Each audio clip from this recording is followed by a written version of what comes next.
اعوذ باللہ من الشیطان الرجیم بسم اللہ الرحمن الرحیم حامیم تنزیل من الرحمن الرحیم صدق اللہ العظیم۔ سورہ مبارکہ ترتیب نزولی کے اعتبار سے 61 نمبر پر ہے، یعنی اس سے پہلے 60 صورتیں نازل ہو چکی تھیں، اور جو قرآنی ترتیب ہے اس کے مطابق اس کا 41واں نمبر ہے۔ اس سے پہلے 39 صورتیں، اس کو ترتیب توقیفی بھی کہتے ہیں، جو ہمارے سامنے ہے، جس میں سب سے پہلی صورت سورہ فاتحہ ہے، پھر سورہ بقرہ ہے، اور نزولی میں سب سے پہلی صورت جو ہے نا وہ سورہ اقرأ بسم ربک الذی خلق، اور اس کی 54 آیات ہیں، 6 رکوع ہیں۔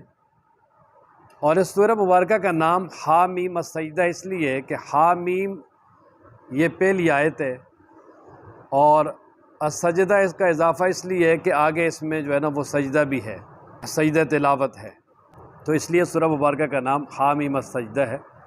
اور اسی طرح اس سورہ مبارکہ کا ایک نام سورہ فصلت بھی ہے، کیونکہ یہ فصلت دوسری آیت میں موجود ہے۔ اور